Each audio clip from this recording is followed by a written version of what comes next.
Welcome to the Dragon's Den. My name is Leo Drake and thank you for spending part of your day with me. Please consider subscribing as it is free and gives you good karma. If you enjoyed the video, click the like button and ring the notification bell to be notified when I post a new video. In this video, we are recapping films in the Final Destination franchise ahead of the new release, Final Destination Bloodlines, this May. At the end of this video, I will rank the films in order of my personal preference, so stick around for that. I will be discussing the movies during this video, so consider this your one and only spoiler warning. It has been well over a decade since the last Final Destination film, so I don't know about you, but I could really do with a recap. I'll see you soon. The first Final Destination movie came out in 2000, 25 years ago. It was directed by James Wong and had the tagline, "Death doesn't take no for an answer." Alex is 17 and going to France with his friends on a spring school trip. There are a lot of ominous signs that something bad is going to happen before the plane crashes shortly after takeoff and everyone dies. Alex wakes up on the plane and everything begins to play out the same as in his vision. He warns everyone and causes a scene, getting himself and several others kicked off the plane. Clear Rivers decides to get off herself just before Flight 180 explodes. Bloodworth gives them a warning. It was an accident. In death, there are no accidents, no coincidences, no mishaps, and no escapes. And 39 days pass before death starts hunting them, killing Alex's friend Todd, who is found strangled in the bath. A suspected suicide, but Alex does not believe it. Carter's girlfriend Terry is hit by a bus, and teacher Miss Luton is killed in her home. Carter then tempts fate by parking his car on railway tracks, but he is saved by Alex before Billy is decapitated. Alex childproofs the house and saves Claire. Believing they are safe, 6 months later, Alex, Claire and Carter go to France on the trip they never got to experience, but death is not finished. Carter saves Alex but dies himself. I guess that is the circle of life. Or death. Final Destination 2 from 2003 was directed by David Ellis and had the tagline, "You can't cheat death twice." 1 year after the events of Flight 180, we follow some high school students heading to Daytona for a break. Driver Kim has a vision of a timber truck releasing logs in the road, causing a huge car accident on the highway. Kim's vehicle stops traffic, including a police officer who is nearby and goes to see what the obstruction is. The delay saves several angry motorists as a state trooper saves Kim from being hit, though her friends in the vehicle are killed by a semi-truck. Kim realises a link between what happened with the survivors of Flight 180, which happened 1 year ago, and she visits the sole survivor, Clear Rivers, who is in a padded room at a mental institution. Kim goes to see Clear and is warned to watch out for signs. Evan, the recent winner of the lottery, is killed escaping a fire in his flat by the fire escape ladder. Death seems to be killing the victims in reverse order. Young Tim has a plate of glass fall on him from a great height, and it is definitely bad luck. Clear leaves her safe cell, and Bloodworth returns with a clue that only new life can defeat death. One of the survivors is pregnant, so Kim, Clear and the state trooper try to find her in the hope of stopping death's design. As the other survivors die gruesomely, it is revealed that each survivor had near-death experiences linked to Flight 180. The pregnant lady gives birth to a baby boy, but Kim has another vision that she never died in the original highway crash. Clear finally bites it in an explosion, and Kim thinks that if she drowns and can be brought back to life, that will be the new life needed to stop death. You can't cheat death. Final Destination 3 from 2006, directed by James Wong, with the tagline, "This ride will be the death of you." Our main characters are at Carnival with a definite Ray Bradbury vibe. The Devil's Flight is the biggest roller coaster. Wendy is a control freak taking photos for her school yearbook with her boyfriend Jason and friends Kevin and Carrie. Wendy witnesses the roller coaster crash, killing everyone on the ride. She returns to the moments before the accident and has deja vu, where everything plays out the same. Wendy is sitting with Kevin, who get off along with a handful of others, but her boyfriend Jason and Carrie remain on the roller coaster and die. The popular girls who got off the roller coaster go to the tanning salon and are burnt alive in a nasty death. Frankie is killed going through the drive-through, and it is witnessed by Kevin and Wendy, who you believe are the original targets. Wendy looks at the photos from the night of the accident, and they show how each person is going to die. Lewis is killed in the gym, and Erin is killed by a nail gun, while McKinley is rescued by Kevin. The unidentified passengers from the photos turn out to be Wendy's sister, Julie, and her friends.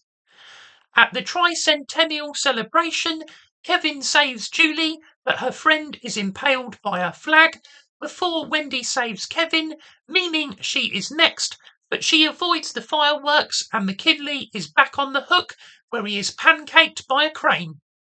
5 months later, Julie meets up with Wendy on a train. They discover, by coincidence, Kevin is there too, and Wendy has a vision, but she is unable to save them this time. The Final Destination from 2009 has a tagline, "Prepare for the 3D thrill ride everyone's dying to see." At the McKinley Speedway, there is a racing car crash, and a woman is decapitated by a tyre. Have you all lost your fucking mind? The crowd rush to the exits, where people are crushed and hit by shrapnel in a series of gruesome deaths. Nick has a vision and gets a strong sense of deja vu. He tries to warn his friends and those around him something bad is about to happen. Some of them make it out alive, including Nick and his girlfriend Laurie, and begin to be hunted by death. After the memorial, Nick has a vision before each death, and the redneck is killed in a tow truck explosion. A character actually credited as MILF is killed by a stone flicked up by a sit-on lawnmower. Nick returns to the racetrack, where the security guard shows footage of the event so they can see who died and when. They go to the garage, where a mechanic is impaled by a gas canister. Janet is rescued by Laurie and the security guard. Hunt is sucked down a swimming pool plug hole in an explosive way. The security guard attempts to commit suicide as he is next on death's hit list, but it does not work as the chain of events has been broken when they save Janet. Nick has a vision, and the cowboy who was pulled from the rubble is next and crushed by a hospital bathtub. In a dramatic moment, the security guard is hit by an ambulance outside the hospital, and we go to the movies, where Janet and Laurie are watching an explosive film. This is where the attempted 3D element comes in most. Laurie is crushed by an escalator. All of this has been Nick's second vision, and he goes back to the security guard's death. He hurries to the mall, where he tries to stop the movie theatre exploding and succeeds by triggering the sprinklers. After all of that, a truck drives through a coffee shop window and kills Nick, Janet and Laurie for an underwhelming and premature ending. Final Destination 5 from 2011 is directed by Stephen Quayle and has the tagline, "Death has never been closer." A group of employees go on a work retreat. That sounds like a horror movie to me. Their bus is on a bridge that collapses. Candice falls from the bridge and is impaled on a boat mast. That is not crucial to the story, but it is a pretty cool death scene.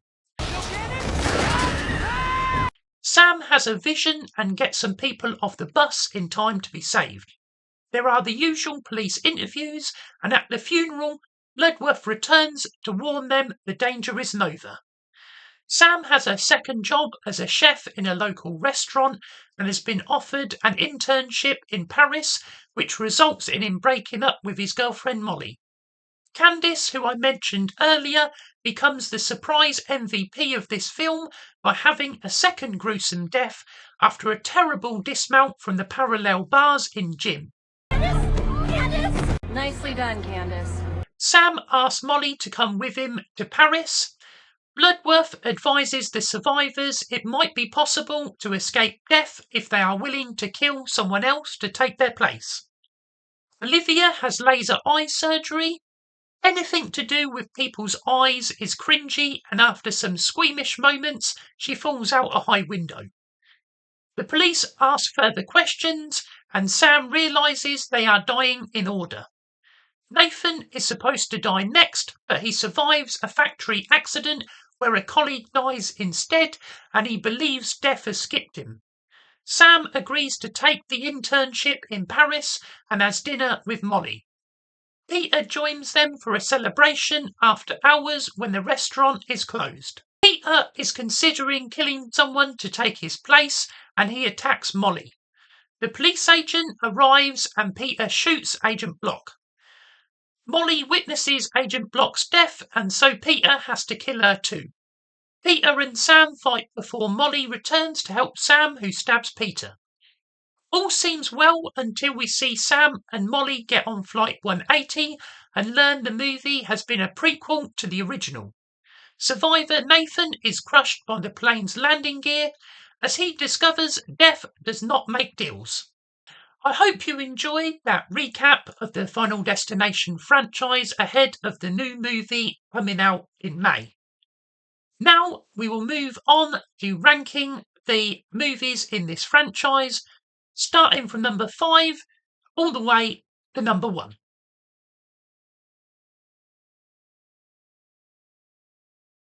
Coming in at number 5 is The Final Destination from 2009. This movie is 80 minutes with credits, and I feel like it was rushed out for the 3D cinema experience that never really took off. The racetrack accident feels similar to the highway pileup in the second movie, and even the title of this movie feels lazy.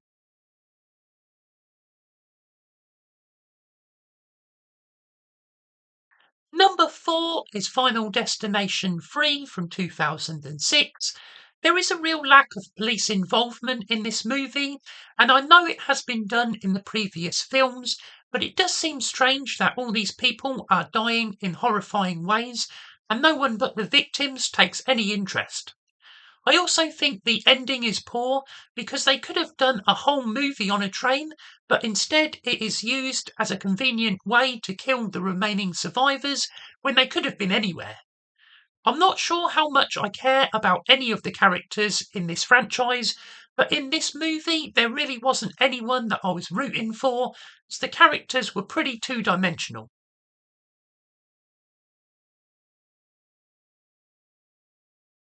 Number 3 is Final Destination 5 from 2011. After 2 pretty poor Final Destination installments, I think Final Destination 5 does bring the franchise back to the level of the early movies. The death scenes are good, we get an interesting new rule about killing someone else to take your place, and the reveal that it is a prequel does make an impression. If you're not finished with Final Destination movies, then this one is definitely worth a watch.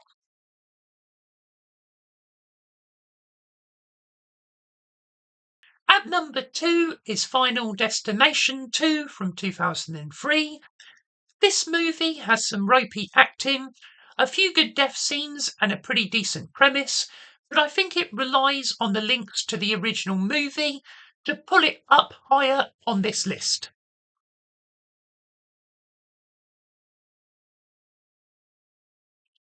At number 1 is Final Destination from 2000.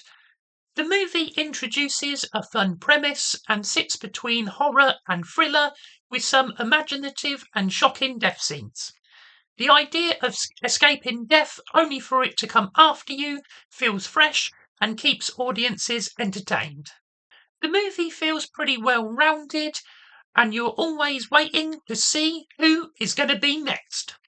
I'm never gonna die. Thank you for watching. Let me know in the comments down below if you are excited for the new Final Destination Bloodlines film. Will you be going to watch it in the cinema or wait for it to come out on streaming? Perhaps you're done with the franchise altogether. Also, let me know if I should do more of these recap style videos in the future. If you haven't already, please subscribe to the channel, give it a like and share it. I'm looking to post a new video every Monday, so be sure to come back for that and click the link on screen to watch another of my videos. Until next time, hoorah!